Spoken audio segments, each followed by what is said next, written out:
जी बिल्कुल विशाल, मैं बता दूं कि जिस तरह से कल ये वाकया सामने आया और उसके बाद से कुछ देर जो हमारे जो गोलियों का तबादला वहां पर हुआ और उसके बाद जो आंध की जिस तरह से घना जंगल है उसका सहारा लेकर जो कहीं ना कहीं भागने में वो यहाँ वहां से सफल हुए हैं। और हालांकि तलाशी अभियान की बात करूं तो देर रात तक जो है तलाशी अभियान चलाया गया, फिर एक बार जो सुबह सूर्य की पहली किरण के साथ जो है फिर सर्च ऑपरेशन जो है घने जंगलों में चलाया जा रहा है। और आपको बता दें कि ये उधमपुर से भी सटा हुआ इलाका है। और जिस तरह से मैं फिर बताना चाहूंगा कि बसंतगढ़ में बीडीजी की हत्या हुई, उसके बाद जो जिला कठुआ के बनी का डगर इलाका है वहां भी कई दिनों तक जो है वो सर्च चलाया, क्योंकि संदिग्ध देखे जाने की जो है बात कही जा रही थी स्थानीय लोगों द्वारा। तो इसको लेकर काफी जो पार्टी के अधिकारी, आला अधिकारी जो कार्यकर्ता हैं, और उन्होंने भी कहीं ना कहीं नाराजगी जो है साफ तौर पर जताई है। ट्वीट भी सामने आ रहे हैं।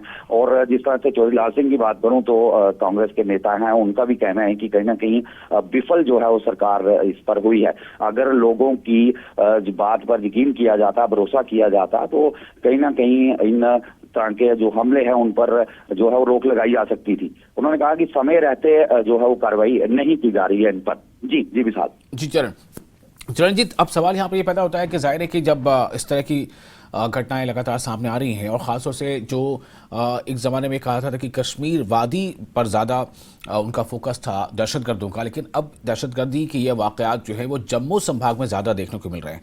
ऐसे में विपक्ष ये बार बार सवाल उठा रहा है कि क्या इनपुट की कमी है। लाल सिंह ने ये कहा है कि अगर आवाम की तरफ से दिए गए इनपुट पर सही से कार्रवाई होता या संजीदगी से गौर फिक्र किया जाता तो शायद इसको अवॉइड किया जा सकता। मैं जानना चाहता हूँ आपसे चरणजीत की जो लोकल पब्लिक है उनका क्या रिस्पांस है, पब्लिक का क्या कह रही है, आम लोग क्या कह रहे हैं कि क्यों इस तरह के वाकयात जम्मू संभाग में ज्यादा बढ़ रहे हैं। बिल्कुल, मैं जनता की बात बताना चाहूंगा। जिस तरह से लोग जब कोई घटना इस तरह की होती है तो लोग कहीं ना कहीं रोष में भी होते हैं और कहीं ना कहीं डरे और सहमे भी नजर आते हैं।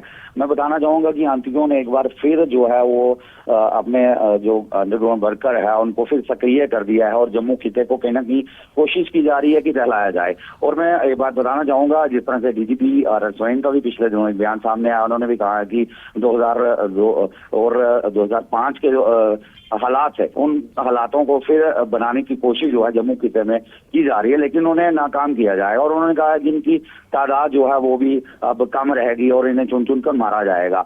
तो कहीं ना कहीं अगर पुलिस की बात करें तो सुरक्षा एजेंसियों की बात करें तो वो भी कहीं ना कहीं सतर्क नजर आ रही है, लेकिन रोष जो है विशाल वो आम लोगों में भी देखा जा रहा है। कहीं ना कहीं जब इस तरह का वाक्य सामने आता है तो लोग भी सफर होते हैं, स्कूल जाने वाले स्टूडेंट्स हो, व्यापारी हो, कारोबारी हो। हालांकि मैं बताऊं कि पहाड़ी इलाका है, वहाँ खेती बाड़ी से जुड़े हुए लोग हैं, तो कहीं ना कहीं चीजें काफी इफेक्ट इन पर सब पर पड़ता है। तो लोग जो है वो कहीं ना कहीं नाराजगी तो इस पर जताते हैं। जी जी विशाल। चरणजीत, हमें ये बताएं कि अभी इस वक्त ऑपरेशन कितने बड़े इलाके में चल रहा है, ये सर्च ऑपरेशन? बिल्कुल, जाहिर बात है कि जिस तरह से हिली एरिया है और घना जंगल भी है और मुश्किल तो कहीं ना कहीं बढ़ जाती है सर्च ऑपरेशन चलाने में। हालांकि इलाके को जो कॉर्डन कर दिया गया है, वहां पर जो है पूरा इलाके की घेराबंदी कर दी गई है। हालांकि बहुत बड़ा इलाका है, ये मैं बताना चाहूंगा कि ये उधमपुर से सटा हुआ इलाका है, उसके बाद डोडा, किश्तवाड़, भद्रवाह से सटी हुई पहाड़ियां हैं। तो कहीं ना कहीं जो आतंकी हैं ये इनमें से भाग निकलने में भी सफल रहते हैं। जिस तरह से मैं बताऊंगा कि बनी के डगर इलाके में कई दिनों तक सर्च चलाया। और विशाल एक और बड़ी बात बताना चाहूंगा, जिस तरह से डगर में चलाया और कठुआ में सस्पेक्ट देखे गए, तो आज से कुछ साल पहले की बात करूं तो इन इलाकों में चौकियां थी जहां सेना के जो कैंप वहां पर बनाए गए थे, लेकिन फिर धीरे धीरे हालात सामान्य हुए तो वहां से उनको जो बंद कर दिया गया, वहां से उन्हें उठा दिया गया। तो कहीं ना कहीं फिर जिस तरह से एक बार फिर सक्रिय हुए आतंकी इन पहाड़ी इलाकों में, तो अभी कुछ दिन पहले ही जिस तरह से लोगों की आप बात करें तो लोगों के द्वारा ये डिमांड की जा रही थी कि उनके इलाके में चौकियां बनाई जाए, सेना के कैंप बनाए जाए। तो इसी को देखते हुए मैं बताना चाहूंगा कि अभी कुछ दिन पहले ही जो है ये जिस पेट्रोलिंग पार्टी पर हमला हुआ, इनकी पोस्टिंग जो है कुछ दिन पहले ही यहाँ पर की गई थी, बदनौता के आगे जो किन्नरी इलाका है, और वहां पर एसओजी भी जो है वो लगाई गई थी। तो कहीं ना कहीं इस तरह का जो हमला होना ये काफी निंदनीय घटना एक देखी जा रही है।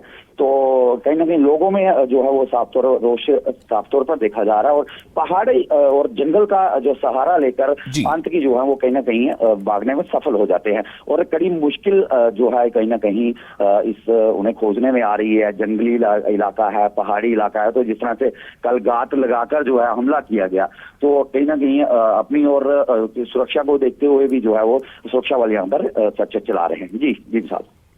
चरणजीत, बहुत शुक्रिया आपका तमाम जानकारी के लिए। आप इस बारे में अपडेट लेते रहे, हम आपके पास फिर बुलेटिन का